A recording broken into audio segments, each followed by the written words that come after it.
Francisco Toledo nos regaló una verdad escrita en piedra: sin maíz no hay país. Sí, pero sin campesinos no hay maíz.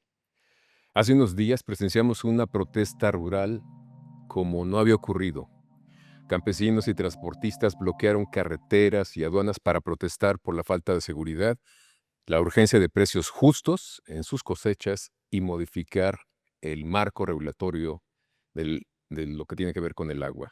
El periodista Luis Hernández Navarro resumió lo dicho por uno de ellos, que nos da muy bien el temple de todo.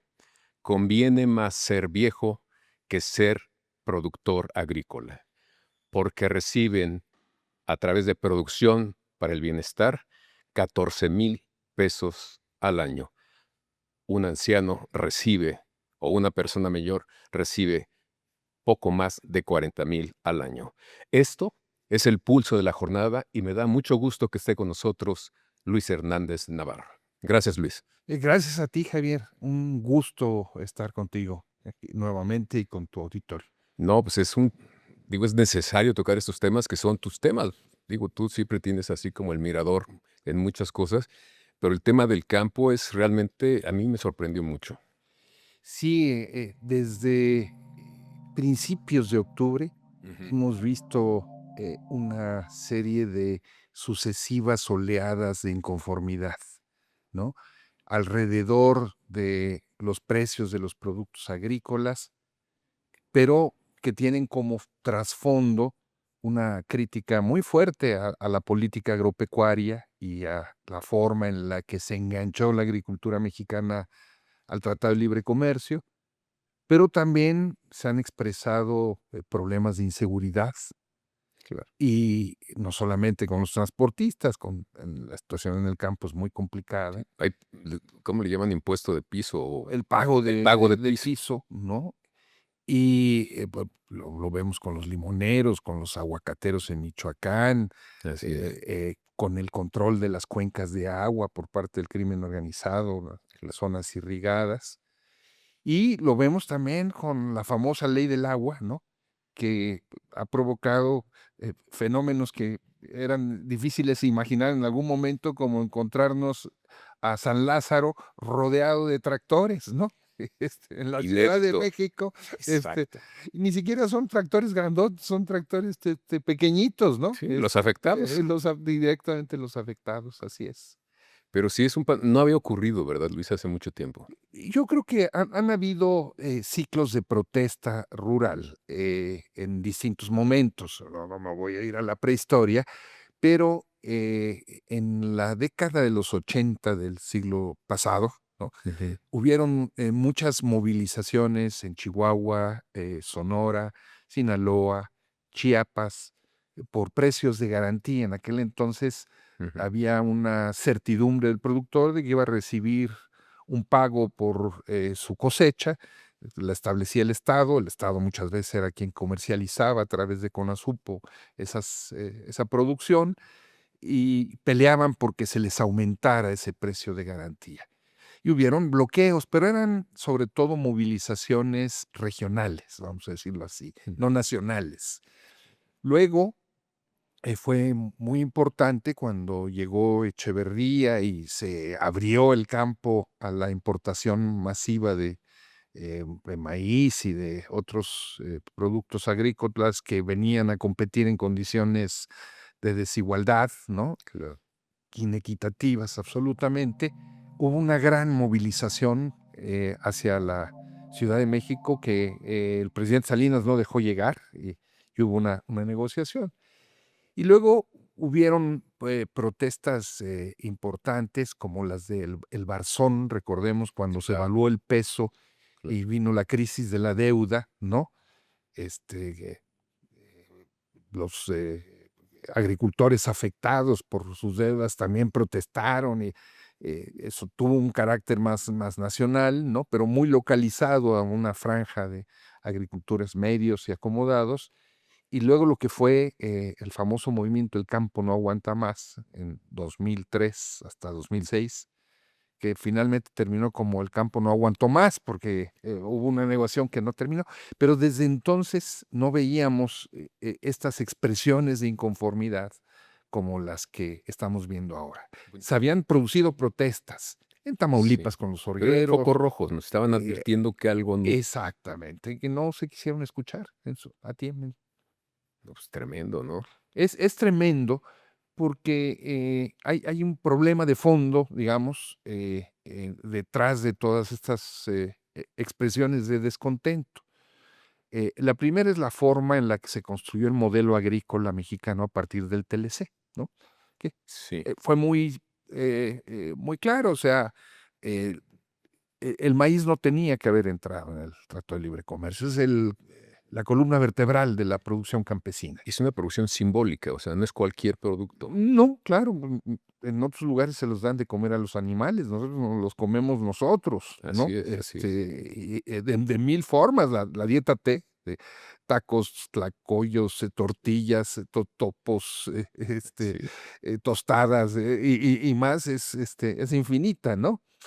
Y es parte de todo, de nuestra dieta de principio a fin. Pero en muchas comunidades es mucho más que eso, ¿no? Hay toda una ritualidad y la vida de la comunidad está organizada alrededor de la milpa, donde Claro, no es un claro. cultivo comercial. Pero decidieron meter la agricultura al Al tratado por una razón muy sencilla y es, eh, decidieron que un país moderno como México, que tenía alrededor del 27% de la población económicamente activa en el campo, eh, tenía que reducirla. eh, no podía ser de más del 10%, no generaba más allá del Vaya forma de 7%. llegar a la modernidad, ¿no? Y entonces había que drenarla. Y la llave para drenar esa población rural, pues fue el maíz. Decían, es más barato atenderlos como pobres urbanos que atenderlos ahí Qué en el campo. brutal lógica, Pues, ¿eh? pues claro, Qué horror. vamos a producir mejor productos tropicales, flores, etcétera, y exportamos eso y dejamos que los cereales los produzca Estados Unidos y los traemos, ¿no? Nos sale más barato. La lógica de las ventajas comparativas, ¿no? Sí. Sí, sin pensar en que se destruían modos de vida, cadenas productivas, etcétera, etcétera. Y entonces, eso realmente hizo mucho daño en una franja de productores agrícolas. Y hubieron otros que se atrincheraron en la producción del maíz blanco en zonas de riego. ¿Por qué utilizar el maíz para el agua para producir maíz? Que puede ser muy bien un cultivo de temporal, pero bueno. Y se concentró en Sinaloa, en lugares de Jalisco, etcétera, etcétera, y se le dio un sobreprecio. Pero desde hace 7 años se cambió la política y dijeron, nada, no vamos a dar subsidios a los agricultores, ¿no? Ellos son beneficiados. Y se desmantelaron los programas que había de apoyo a la comercialización, al seguro agrícola, ¿no? Se decía, no, es que el seguro agrícola es como ser neoliberal. Bueno, es que si tú tienes un coche y no lo aseguras, Y si estás en un TLC, ¿verdad? ¿No? Se quitaron los programas de apoyo a la comercialización para todo ese sector. Y los primeros 2 años hubieron buenos precios, entonces más o menos aguantaron.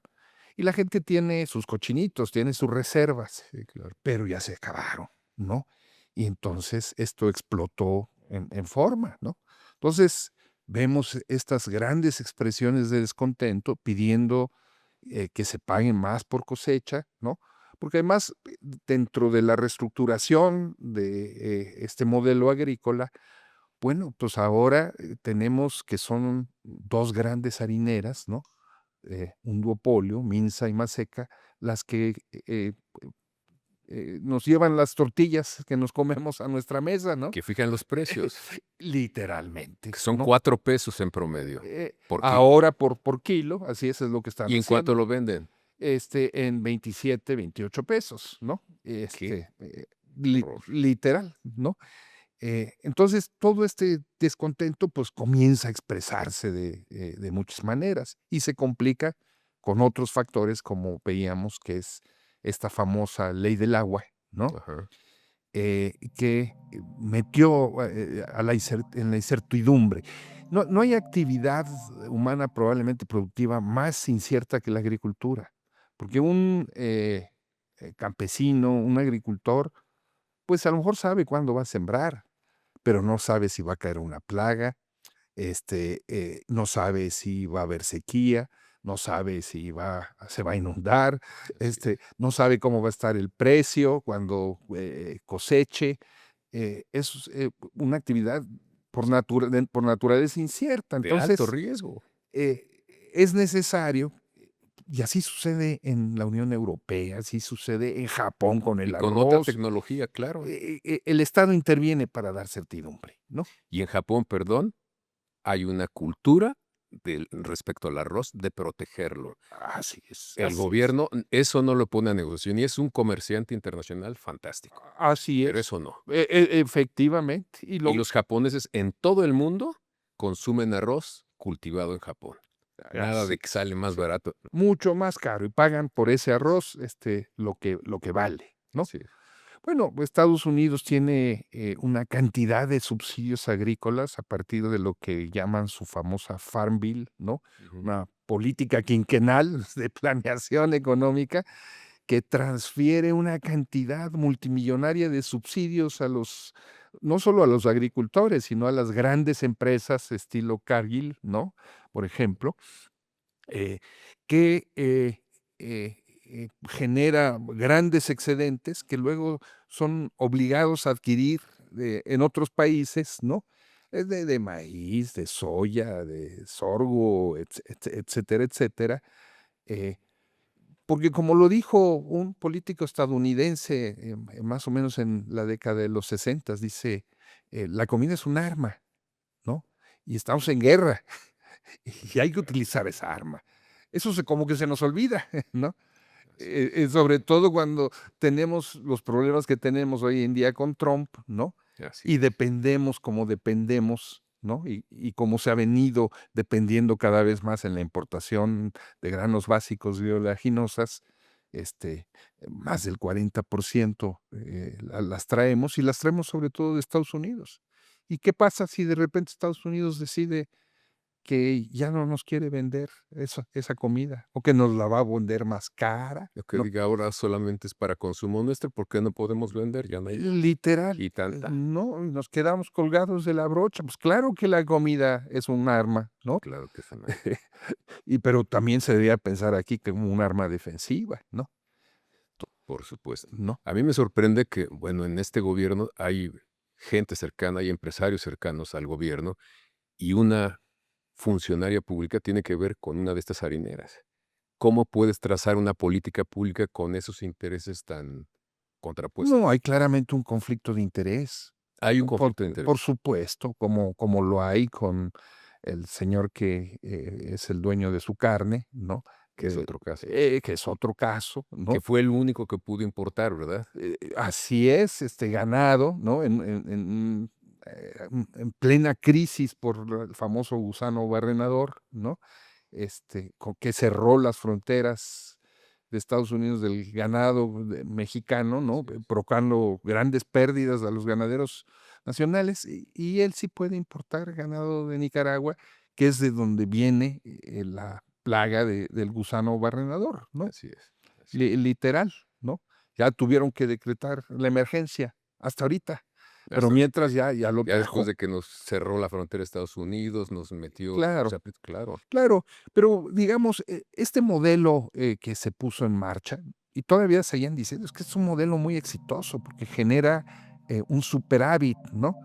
Porque exportamos, y cuenta como producto agrícola, tequila, ¿no? Exportamos cerveza, ¿no? Exportamos berries, exportamos aguacate.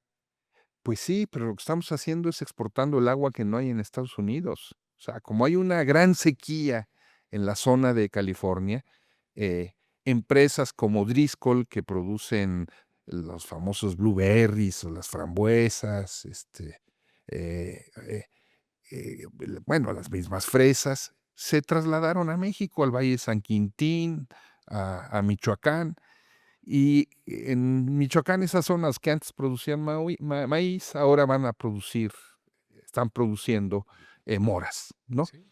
Que usan intensivamente agua. Se contratan jornaleros agrícolas que se traen de los pueblos y estamos viendo un fenómeno asociado, no solamente ahí en Michoacán, sino en todo el país. Esos jornaleros agrícolas que se contratan están utilizando eh, cristal Para para aguantar esas aguantar jornadas esas brutales. jornadas de trabajo. Así es. Los enganchadores, incluso en los lonches que les dan sus vitaminas, ¿no? Para Sí, que claro, para lo que hagan. aguanten. Y bueno, ese modelo es un modelo en donde tenemos 3 millones de jornaleros agrícolas. Y además los llevan de un plantío a otro. Los llevan de un plantío a otro.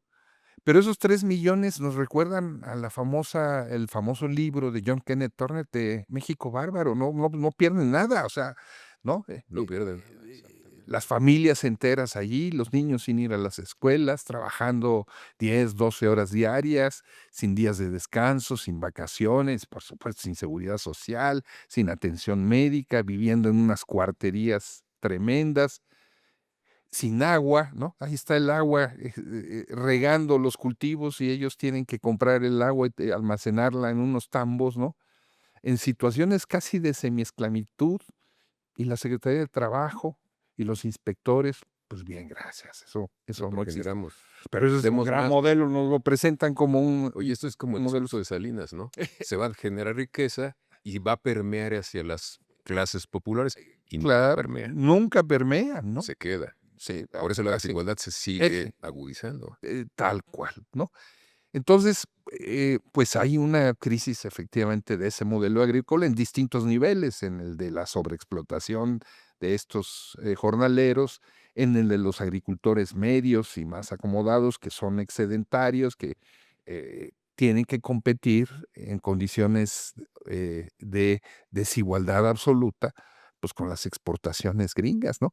Oye, Luis, pero entonces con la lógica que vemos que se está instrumentando, seguirá esto.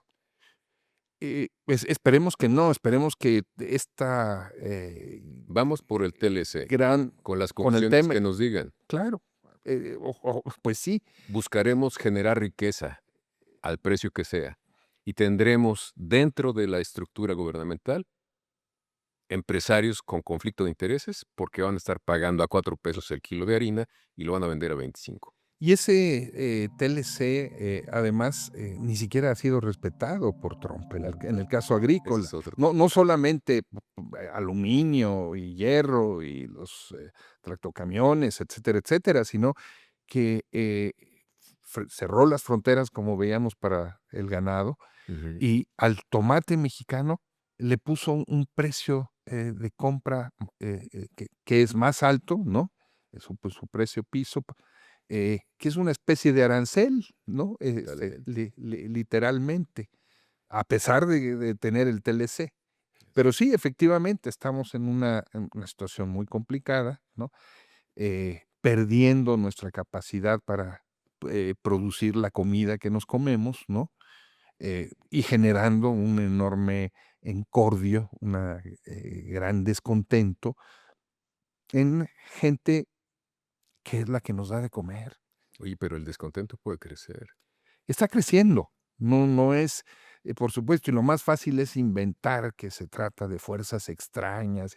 Siempre hay, por supuesto que eso Desde hace siempre hay. muchísimo tiempo, Sí, claro. pero las condiciones objetivas están ahí, Sí. lisa y llanamente, ¿no? Pues, la gente que se la pasa pegada al surco, ¿no?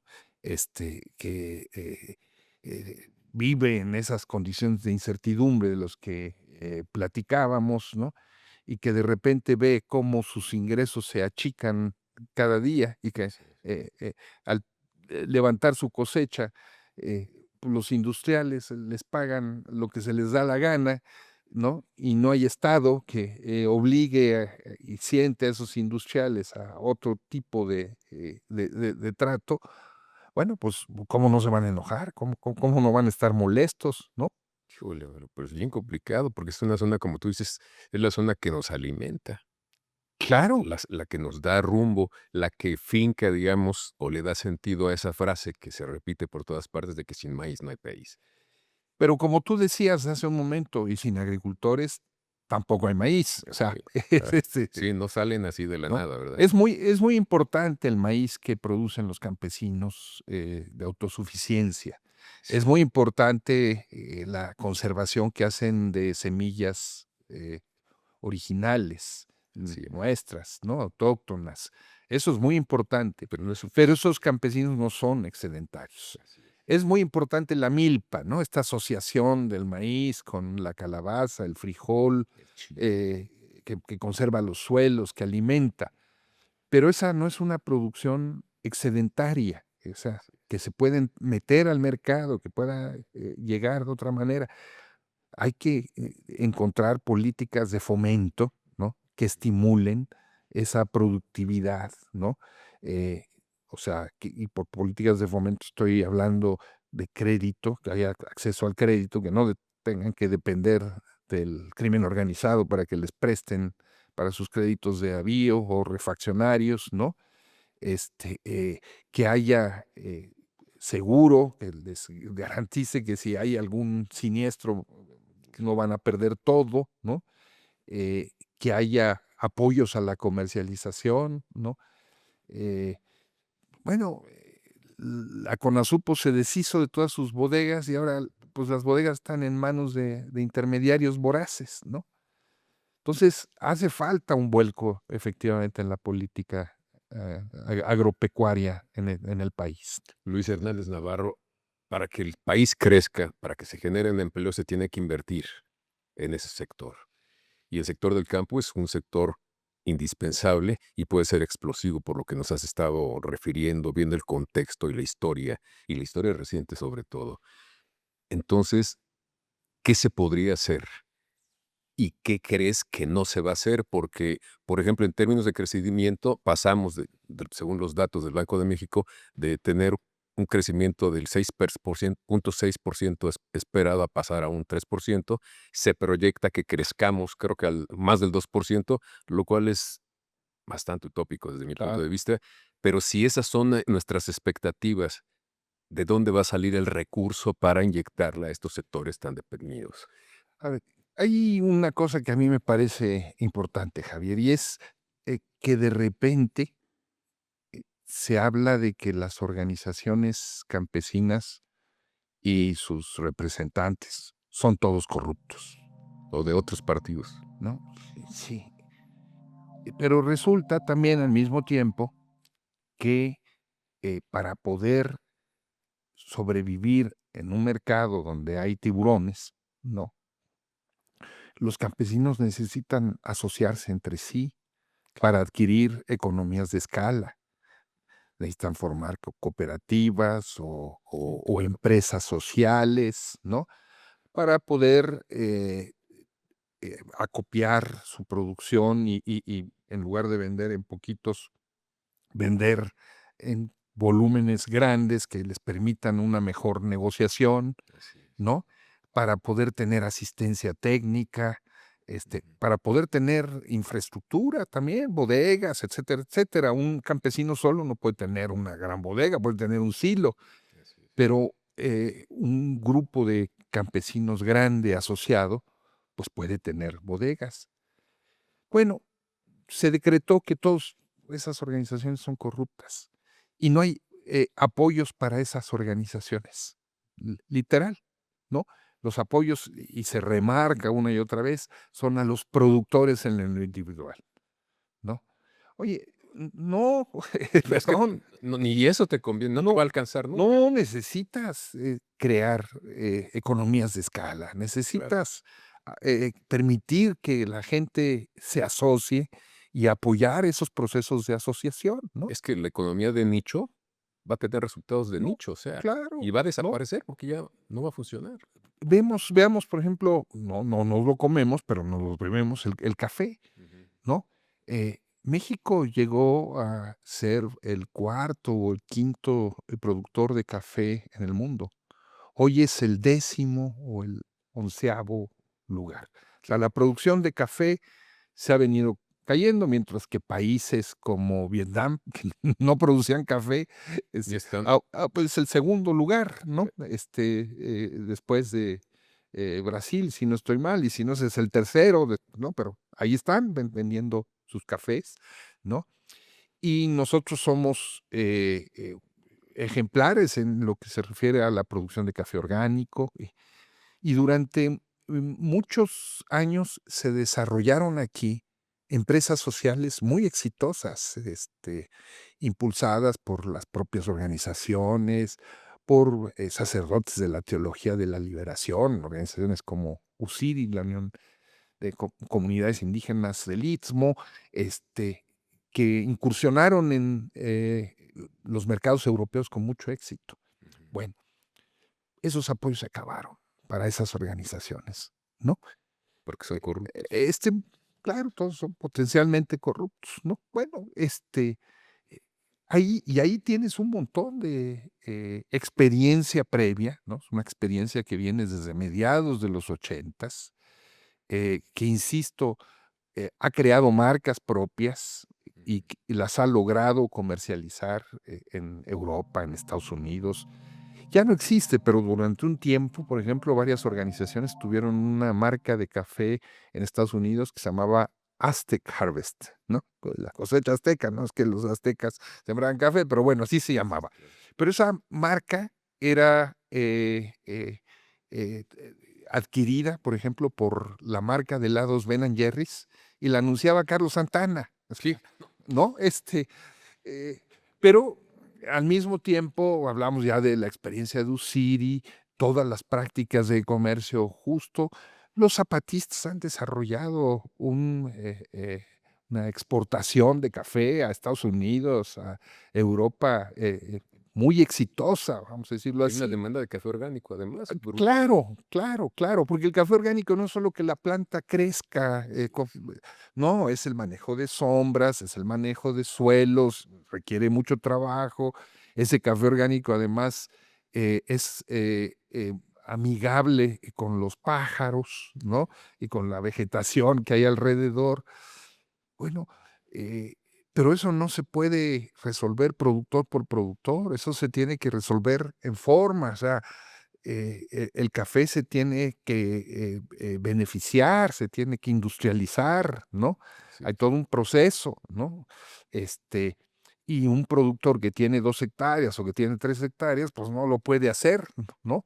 A lo mejor tiene su despulpadora para quitar la cereza y su patio de secado ahí en el traspatio de su casa, pero para la escala grande necesita recursos, financiamiento, crédito, apoyos a la industrialización, a la comercialización. O sea, veamos el caso del café, lo que han hecho los colombianos, ¿no? Bueno, se juntaron y crearon una sola marca, Juan Valdés, Que es un éxito. Y está en ¿no? todo el mundo, además. O sea, todos meten su café ahí para crear esa marca que tiene un control de calidad, ¿no? Y es exitosísima, ¿no? Totalmente. Hacen sus telenovelas, ¿no? Café con aroma de mujer, si la recuerdas, si la vuelven, Claro. la vuelven a hacer, esas de hace años, pero fue muy exitoso. O sea, crean toda una cultura alrededor y ellos tenían todo un sistema para garantizar un precio de compra al campo de los productores, etcétera, etcétera. Nosotros llegamos a tener en alguna ocasión el famoso café mexicano, pues se vendió, lo privatizaron con Salinas y esa marca se perdió, ¿no? Ujú. Pero no hay intentos de comercializarlo. Y las experiencias que se han creado ahora con el café de bienestar, que son café soluble, ¿no? Este, eh, son como un bonsái, no, Bonito, pero no es suficiente, como no, tú dices. pero ni nada, al lado de grandes monopolios como son la Nestlé, ¿no? No es nada que hacer ¿No? ahí. ¿No? Hemos logrado que México consuma cada vez más café en grano, ¿no? Porque somos consumidores de café soluble, Así es. que muchas veces no es café, ¿no? Pues le echan garbanzo, le echan fermentos, en fin, son mezclas, ¿no? Bueno, ahora ya esto se ha promovido. México consume alrededor ahora de 2 kilos de café por persona al año. No es nada. O Nada. sea, de Económicamente cada no es de significativo. cada kilo salen 120 tazas, ¿no? Países como Finlandia, Dinamarca consumen 11, 12, kilos por persona. Quiere ser parte de nuestro mercado, por Claro, supuesto. claro, claro, claro, ¿no? Bueno, pero eso significa cambiar ese enfoque, ¿no? Y esto que hablo del caso del café, se puede hacer extensivo a muchos otros lugares. O sea, entre los agricultores medianos del norte de Sinaloa, por ejemplo, y del sur de Sonora, que tomaron las tierras en los 70s y desarrollaron una serie de empresas sociales interesantísimas. Bueno, esa gente hoy tiene que rentar sus tierras a los que les invadieron las tierras en ese momento, Que pues, porque es el narco. muchas veces, sí, muchas veces efectivamente, ¿no? Porque no tienen forma de salir adelante. Entonces, hay muchas cosas que hacer, pero una de las primeras es cambiar ese enfoque y decir, hay sujetos de desarrollo y esos sujetos de desarrollo son colectivos, son esas organizaciones colectivas, ¿no? Que son empresas colectivas, ¿no? Que se van apropiando del proceso, de las cadenas del proceso de trabajo. Estás en cargo del financiamiento, de la comercialización, de la asistencia técnica, del mejoramiento, etcétera, etcétera. Eh, Eso se puede hacer y hay muchas experiencias en nuestra propia historia que nos muestran que es un camino que da éxito, que da Y ese resultados. camino no se vislumbra. No, porque decretaron que todos son corruptos, que todas son, que hay que dar solamente apoyos directos, y solamente a unos específicamente que, ¿no? Con problemas muy complicados, porque, por ejemplo, dicen, no, no hay que darle apoyos a los que tengan más de 20 hectáreas. Bueno, sí, si tienes 20 hectáreas en Oaxaca, pues eres un potentado. Pero si tienes 20 hectáreas en Sonora, pues ni para empezar, ¿no? Es un problema de la diversidad de este país en las economías de escala. No, y es una falta de visión, o sea, Claro, y es la incapacidad de gente que debería saber de qué se trata el área en donde está para tener esa visión panorámica que tú me dices, tenemos que incentivar esto, quitar esto para que se haga productivo el campo, para que claro. tenga sentido para todos. Claro, claro, ¿no? Y acompañar, ese apoyo al cultivo de la milpa y a Sí, eso es muy no es importante. excluirlo, No, claro. no, pero hay que empujarlo y diversificar ese tipo Y de centrar tu cultivo. política pública simplemente a la defensa de la milpa, es Pero a veces una defensa, retórica, es una defensa, ¿no? absolutamente, absolutamente. Porque la gente Que no sigue es cultivando, sí, claro, porque vive de la milpa, punto. Es su claro, forma de comer, de vivir. así es, así es. Híjole. Bueno, ¿qué cosas tú ves que tendrían que modificarse y que veas que es posible modificarlas para que esto mejore un poco? Bueno, primero, partir de la idea de que eh, eh, ese discurso oficial de que necesitamos garantizar la soberanía alimentaria se haga realidad. A ver, hay una diferencia entre la autosuficiencia alimentaria, la seguridad alimentaria y la soberanía alimentaria. Eh, la seguridad alimentaria es la política de los neoliberales, que consiste básicamente en decir, eh, tenemos seguridad alimentaria cuando tenemos garantizada la comida que nos vamos a comer de la manera que sea, o sea, trayéndola de donde sea, como Así sea, es. eso es nuestra seguridad. Autosuficiencia quiere decir producir en exceso, digamos, con excedentes, cierto tipo de productos. La soberanía significa decidir sobre el rumbo de la agricultura, poner en el centro la agricultura y no depender Entonces no estamos de las decidiendo, exportaciones. estamos Entonces, delegando nuestra soberanía alimentaria literalmente, en el discurso se habla de soberanía alimentaria. y en la En los práctica. hechos estamos poniendo en práctica la seguridad alimentaria. Estamos haciendo una política neoliberal con un discurso formalmente progresista de izquierda, de avanzada, ¿va?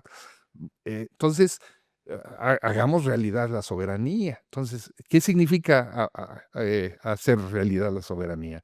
Pues invertir las prioridades. Necesitas invertir en el campo para, o sea, los subsidios que la Unión Europea, vamos a regresar a esto, y Estados Unidos le dan a su agricultura, ¿no? Es impresionante. Así es. Este, Europa vivió 2 guerras mundiales Y sabe lo que significa cu- depender, claro, y lo que es una hambruna, ¿no? así Lo es. no, tú hablabas del caso de Japón y el arroz, ¿sabes lo que significa? Es la base de su alimentación, es su cereal, estructurado, ¿no? Y le meten. Bueno, Sí, entonces, lo primero es, entonces, después de esta consideración de la soberanía, entonces eso significa, que hay que invertir. O sea, no hay soberanía con austeridad. No podemos ser soberanos, ¿sí? Si le regateamos los recursos que se necesita para la producción rural. Me parece que es axiomático, ¿no? Si absolutamente. tú no das apoyos al campo, si no tienes inspectores, que vean cómo están las condiciones de los jornaleros, pues no lo vas a hacer. Entonces, esto es un segundo, una segunda gran orientación, ¿no? Y creo que eso pasa por considerar que el campo no es eh, una terrible losa de nuestro pasado, que tener un sector rural importante es no ser modernos, que ser modernos es olvidarnos del campo, sino al revés, pensar que el campo es una semilla de futuro, ¿no? Así es. Y que expresiones como los de la agricultura orgánica, pues no son una moda de hippies urbanos, ¿no? Sino que son una medida de salud pública, una medida para conservar también nuestros suelos y nuestro medio ambiente, etcétera, etcétera. ¿No? Dejemos de considerar entonces eso como una carga Tarde, de lo que hay que deshacernos. No, al revés.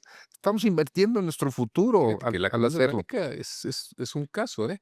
Es la sociedad civil que decide no contaminar el campo o la tierra con las formas tradicionales de producción y consumir lo que está cerca de tu entorno. Claro, ¿no? Es una política pública Sí, y la hacen organizaciones que están fuera de y que ahora dicen que pues, son corruptos, ¿no? eh, Así. así es, ¿no? Tendrían que multiplicarse, digamos, estos ejercicios apoyados por entidades gubernamentales como la de los mercados orgánicos, pero al parecer no hay mucho interés en que así ocurra, ¿no? Así es, y tendríamos que considerar, porque esto es fundamental, la situación de los jornaleros. Esto que hemos hablado, no puede ser que en pleno siglo XXI, eh, defendiendo como defendemos un Estado social, Y soberano. los jornaleros vivan en las condiciones en las que viven y trabajan. Eh, Ahí hay que hacer una política a fondo de obligar a eh, son grandes empresas, muchas de ellas transnacionales, ¿no? A que paguen salarios dignos, a que se establezca el derecho de sindicalización, a que haya jornadas de trabajo acorde con lo que establece la ley, Así es. seguridad social, que los niños vayan a las escuelas, que tengan vivienda digna. Son 3 millones de compatriotas que viven en esas condiciones. Mientras no hagamos eso, nuestra agricultura va a tener pies de barro. Muchísimas gracias, Luis Hernández Navarro, por estos elementos que nos permiten ver este problema que ya tenemos Y este problema que, sin duda, si no pasa nada, va a crecer. Muchas gracias a ti, Javier, por tu hospitalidad. Un gusto. Gracias a ustedes por habernos acompañado aquí en el Pulso de la Jornada.